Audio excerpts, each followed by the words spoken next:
আসসালামু আলাইকুম রহমতুল্লাহ। কেমন আছেন সকলেই? আশা করি সকলেই ভালো আছেন। দেশ ও প্রবাসে থাকা ব্যাংকের গ্রাহক যারা রয়েছেন সবার জন্যই এখনকার নিউজটি গুরুত্বপূর্ণ। বিশেষ করে পাঁচ ব্যাংক তথা সম্মিলিত ইসলামী ব্যাংকের সকল গ্রাহকদের জন্য এখনকার নিউজটি আরও বেশি গুরুত্বপূর্ণ।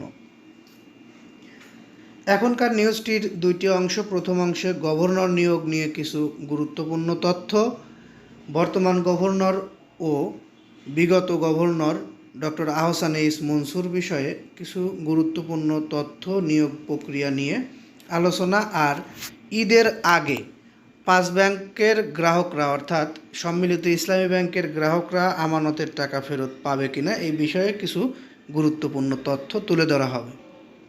যারা নিউজটি দেখছেন তাদেরকে বলবো নিউজটিতে একটি লাইক দিয়ে দিবেন, কারণ আপনাদের একটি লাইকের ফলে আমরা পরবর্তীতে এরকম ধরনের নিউজ তৈরি করতে আগ্রহী হই। আর নিউজগুলো ভালো লাগলে লাইক, কমেন্ট, শেয়ারের সঙ্গে সঙ্গে পরবর্তীতে নিউজ পেতে চ্যানেলটি সাবস্ক্রাইব করে বেল বাটন অন করে রাখবেন। গভর্নর নিয়োগ হঠাৎ বাতিল করে সমালোচনার মুখে সরকার। এ বিষয় নিয়ে অনেক সমালোচনা হচ্ছে, অনেক স্তরে সমালোচনা হচ্ছে।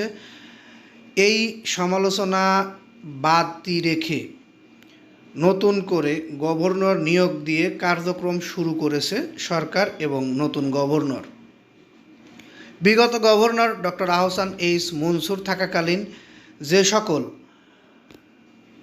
সংস্কার করার উদ্যোগ ছিল সেগুলো চলমান রেখেই নতুন সরকার বা নতুন গভর্নর এই সংস্কার কাজ চালু রাখবে বলেও আহ্বান বা তারা জানিয়েছে। বিগত গভর্নরের নামে কিছু কথা আমরা জানতে পেরেছি, তার সত্যতা আমাদের কাছে কতটুকু গ্রহণযোগ্য সেই বিষয়ে এখন কিছু বলার আমাদের নেই। আপনাদেরকে জানিয়েছি আমি বিগত নিউজে। ডক্টর আহসান এইচ মনসুরের সিঙ্গাপুরের বাড়ি, ডক্টর আহসান এইচ মনসুরের রিসোর্ট, এই সকল বিষয়ে অনেক নিউজ এসেছে। সে বিষয়গুলো আপনারা জানেন। এই বিষয়গুলো আপনাদের ব্যাপার, আপনারা বুঝবেন, আপনারা জানাবেন কমেন্টে। আমাদের এখন যে বিষয়টি মেইনলি বলার ছিল সেটি হচ্ছে পাঁচ ব্যাংকের গ্রাহকদের আমানতের টাকা ফেরত এবং হেয়ার কাট বাতিল। হেয়ার কাট বাতিল নিয়ে কথা না বললেই নয়। এই হেয়ার কাট যদি বাতিল না করে সরকার, তাহলে হয়তো বড় ধরনের একটি আন্দোলনের মুখে পড়তে হবে বাংলাদেশ ব্যাংককে। কারণ এই পাঁচ ব্যাংকের লক্ষ লক্ষ আমানতকারী গ্রাহকরা রাস্তায় নামতে একটু দ্বিধাবোধ করবে না, সে বিষয়ে আমরা অলরেডি একটি ধারণা পেয়েছি বিগত দিনে। এবং 12 মার্চে এই বিষয়ে চূড়ান্ত কোনো সিদ্ধান্ত না আসলে বাংলাদেশ ব্যাংক ঘেরাও কর্মসূচি পালন করবে তারা। তারপরে ঈদের পরে গিয়ে যদি এই বিষয়টি সরাসরি কোনো পদক্ষেপ না পায় বা এই বিষয় বাতিল না করে হেয়ার কাট, তাহলে অনেক বড় ধরনের গ্যাঞ্জাম সৃষ্টি হতে পারে বলে আশঙ্কা করা যাচ্ছে।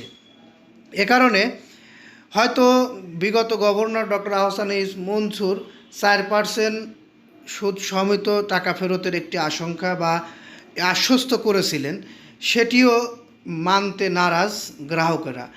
আর কিছু আমানতকারী গ্রাহক আছে, তাদের এখন দরকার টাকা। ঈদের আগেই অতীব গুরুত্ব সহকারে এই গ্রাহকদের আমানতের কিছু টাকা ফেরত দেওয়ার দাবি জানানো হয়েছে। সেই বিষয়ে কতদূর কী হচ্ছে আমরা পরবর্তী নিউজে আপনাদেরকে জানাতে পারবো। এতক্ষণ পর্যন্ত ধৈর্য সহকারে নিউজটি দেখার জন্য আন্তরিক ধন্যবাদ জানিয়ে এখান থেকে বিদায় নিচ্ছি। আসসালামু আলাইকুম।